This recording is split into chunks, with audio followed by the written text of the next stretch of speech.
کیا آپ جانتے ہیں اللہ جسم کو نہیں دل کو آزماتا ہے، کیونکہ دل ٹوٹتا ہے تو انسان اللہ کے سب سے قریب آتا ہے۔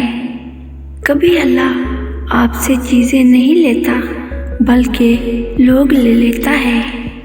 کبھی خواب نہیں ٹوٹتے بلکہ تعلقات ٹوٹتے ہیں، اور آپ سوچتے ہیں یا اللہ میں نے کیا غلط کیا۔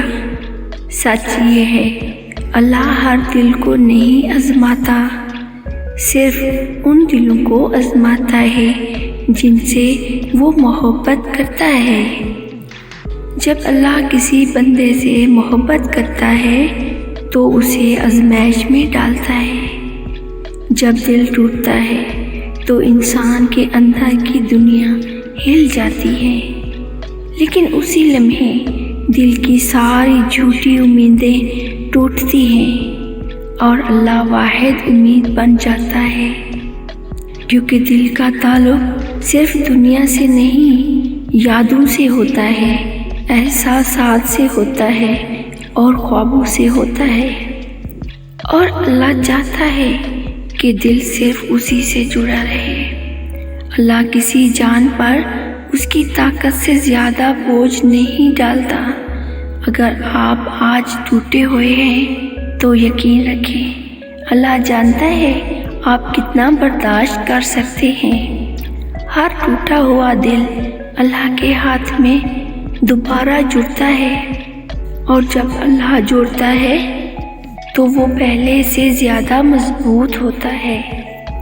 دل دکھے سجدہ لمبا کرو، آنسو آئیں اللہ سے بات کرو، سب خاموش ہو جائے قرآن کھولو، کیونکہ اللہ ٹوٹے دلوں کے سب سے قریب ہوتا ہے۔ یاد رکھو یہ آزمائش تمہیں توڑنے نہیں تمہیں بدلنے آئی ہے۔ اللہ وہ دل توڑتا ہے جو غلط جگہ لگ گیا ہو، تاکہ وہ دل صحیح جگہ لگ جائے اللہ کے ساتھ۔ یا اللہ جن دلوں کو تو نے آزمایا ہے انہیں اپنے نور سے بھر دے، جن آنکھوں نے بہت رویا ہے انہیں سکون عطا فرما، اور ہمیں ایسا یقین دے جو ہر درد سے بڑا ہو۔ آمین۔ اگر یہ پیغام کسی ٹوٹے دل کے کام آ سکتا ہے تو اسے شیئر کریں، شاید یہی ایک ویڈیو کسی کی زندگی بدل دے۔